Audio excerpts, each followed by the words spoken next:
Hello friends, ఈరోజు మనం supplements గురించి ఒక ముఖ్యమైనటువంటి సందేహాన్ని క్లియర్గా అర్థం చేసుకుందాం.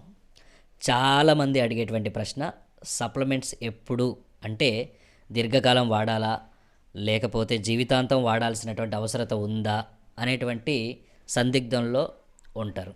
దానికి సరైనటువంటి సమాధానం, ఎప్పుడూ లాంగ్ టైమ్గా వాడాల్సినటువంటి అవసరత లేదు, లైఫ్ టైం వాడాల్సినటువంటి అవసరత లేనే లేదు.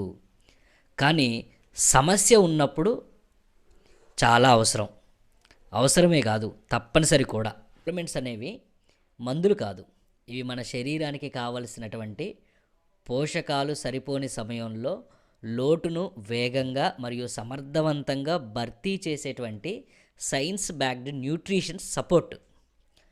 సరైన సమయంలో తీసుకుంటే అవి శరీరానికి ఎనర్జీని, ఇమ్యూనిటీని, hormone balance, blood health, bones మరియు జాయింట్స్కి అవసరమైనటువంటి బలాన్ని అందిస్తాయి.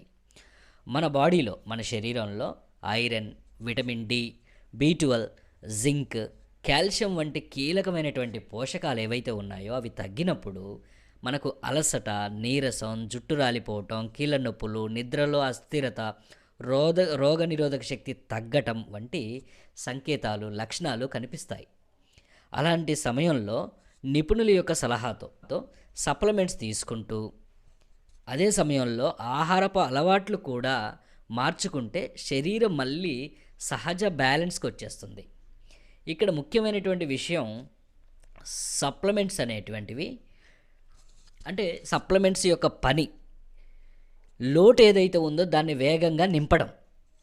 ఆహారం మరియు మంచి అలవాట్లు, వీటి యొక్క పని రికవరీ చేసినటువంటి ఆరోగ్యాన్ని నిలబెట్టి రెండూ కలిపి పనిచేస్తేనే ఫలితం ఇంకా బాగా బలంగా, ఇంకా స్థిరంగా ఖచ్చితంగా ఉంటుంది. ఉదాహరణగా ఒక చిన్న ఉదాహరణ చూద్దాం. రాము అనే వ్యక్తికి ఎప్పుడూ అలసటగా ఉండేది. టెస్ట్ చేపిస్తే B12 అనేటువంటిది చాలా తక్కువగా ఉందని రిపోర్ట్స్లో వచ్చింది. అప్పుడు అతను నిపుణుడి యొక్క సలహాతో 3 నెలల పాటు B12 సప్లిమెంట్ తీసుకుంటూ తన ఆహారంలో పాలు, గుడ్లు, ఆకుకూరలు, డ్రై ఫ్రూట్స్ ఇలాంటివన్నీ కలిపాడు, జోడించాడు. ఇంతకుముందు ఏవైతే తినలేదో అవన్నీ కూడా తినటం స్టార్ట్ చేశాడు. 3 నెలల తర్వాత టెస్ట్ చేస్తే చక్కగా B12 సరిపోయింది, పెరిగింది. లక్షణాలు, దానివల్ల వచ్చినటువంటి లక్షణాలన్నీ కూడా పోయినాయి. అప్పుడు నిపుణుల యొక్క సలహాతో సప్లిమెంట్స్ తీసుకోవటం ఆపేశాడు. ఇప్పుడు రాము సప్లిమెంట్ తీసుకోవడం లేదు, కానీ తన శరీరం కోలుకోవడానికి సప్లిమెంట్ సరైనటువంటి ఫౌండేషన్గా పనిచేసింది. ఆ తర్వాత మార్చుకున్నటువంటి ఆహారపు అలవాట్లు ఆరోగ్యాన్ని స్టేబుల్ చేశాయి, నిలబెట్టాయి. కాబట్టి దీని మొత్తం సారాంశం ఏంటి? పోషక లోటు ఉన్నప్పుడు మాత్రమే కాదు, ఆ పోషక లోటు వల్ల వచ్చేటువంటి హెల్త్ ఇంపాక్ట్ ఏదైతే ఉందో దాన్ని తగ్గించడంలో సప్లిమెంట్స్ చాలా ముఖ్యమైనటువంటి పాత్ర పోషిస్తాయి. అవి కూడా ఎప్పుడు నిపుణుల సలహాతో మాత్రమే తీసుకోవాలి.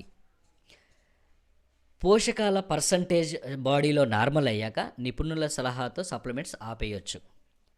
కానీ ఆపే ముందు అవి మీ శరీరాన్ని బలంగా రీబిల్డ్ చేయడానికి ఇచ్చే సపోర్ట్ మాత్రం అమూల్యమైనటువంటిదని మర్చిపో. సో మీ ప్రశ్నకు సమాధానం వచ్చిందని భావిస్తూ ఈ వీడియో ఇప్పటివరకు ఓపికగా చూసినందుకు ధన్యవాదాలు తెలియజేస్తూ, వీడియో మీకు నచ్చినట్లయితే లైక్ చేయండి, ఎవరికైనా ఉపయోగపడుతుంది అనుకుంటే షేర్ చేయండి. ఇంకా ఈ ఛానల్ని సబ్స్క్రైబ్ చేసుకోకపోతే తప్పకుండా సబ్స్క్రైబ్ చేసుకోండి. మరిన్ని ఉపయోగపడేటువంటి వీడియోలు మీకు నేరుగా వస్తాయి. Thank you.